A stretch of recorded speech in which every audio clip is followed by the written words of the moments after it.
In this video, we're going to walk through how to perform a quantity takeoff for concrete repairs of this existing building that you see in this scan. Now, while we're doing this in terms of pre-construction, meaning identifying quantity takeoffs for inclusion in, say, a tender form, the exact same workflow can be used during construction if you have topside repairs or through slab or soffit in terms of quantifying how much work has been performed by the contractor. So what we have is a podium roof deck, and at the underside of this roof deck there are some repair areas. And what we're going to do is we're going to isolate those by whittling down this crop box, selecting it, and then bringing us down to that soffit surface. We can actually expose it by cutting through the top side, as you see here. We have to make sure that we leave in the underside of the slab. You can see kind of on this side that I've cut through a little bit too much. So we're going to click again, just bring it up, and there we go. What we're also going to do is, because I'm trying to, and we're just going to isolate ourselves to these bays over here just to demonstrate the point. We could do the whole underside, but it's a little bit tedious, so we'll just do this area, and this area that you see. Now, while we bounded the crop box or whittled it down from the top, we should also do that from the bottom as well. And the reason why we're going to do that, again, just selecting on the crop box, oops, I selected the angular control point, don't want to do that, so just going to left click, going to go up. The reason why we're doing this is because if you have points that are lower down in the point cloud, when you take your areas, you very well might click through what you're seeing to those lower points. If they're not visible, we've cropped through them, you don't have that problem. So now that we've isolated the repair locations that we want to quantify, we're going to just do one thing before we get out our tool, which is to kind of remove these panorama station locations because we don't need them. Go to the visibility toggle, left click, get those out of there.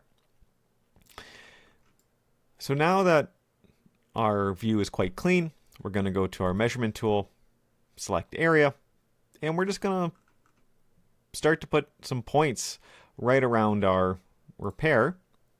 And we're going to assume we want to square it up somewhat, maybe not fully, but we're going to ensure that we don't have so many jagged edges because that's what's going to happen on site. And we're just going to move around, clicking as many times as required to get our bounding box around the repair. Click, click, click. We're going to click escape to get out of this. And you can sometimes see that these areas overlap, and we don't want that, just given the number of points involved. So I'm going to left click, say this one, bring this guy across, and now we no longer have a double counted area. We have a few over here, like so, and it looks like this one is also has the same problem. Okay, so now that area is pretty much done, you'll notice that we have information on the perimeter at each line location. The area is presented here, 3.358 square meters. If we want, we can take a look at that over on the left menu under measurements, and you see all the information required is listed as well. Perimeter is 9.669 meters.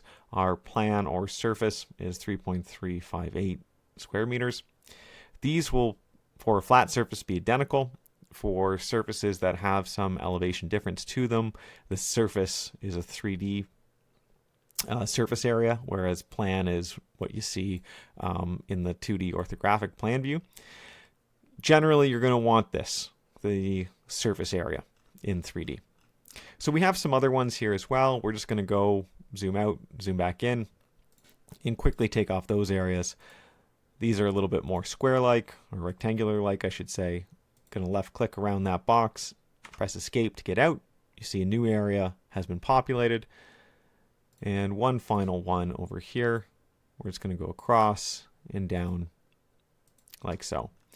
Now, you may want to, depending on your workflow, you may want to include some excess around the identified repair locations, meaning expand it a little bit, your areas, just to include some over chipping, because of course you're never going to chip exactly as it lies. There's going to be some extension beyond to get to good concrete.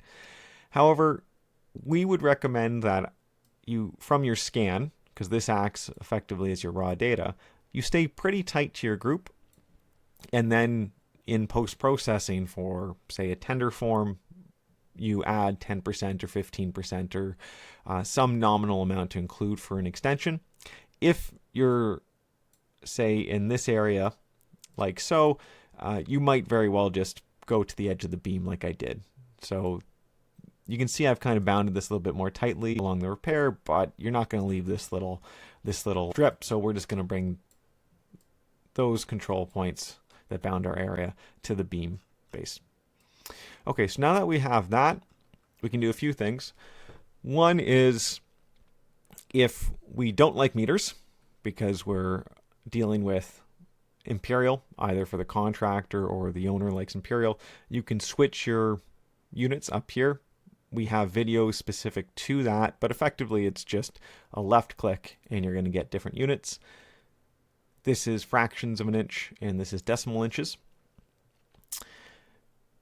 Whatever units you use, it's fine. Just get to those first. And now what we're going to do is we are going to save our view, because we've probably done quite a bit of work. While in this particular video there's only 3 areas and it's not that much work, usually when you're doing a podium deck, it's going to be considerable. You're going to have an area here, here, and here, so on and so forth.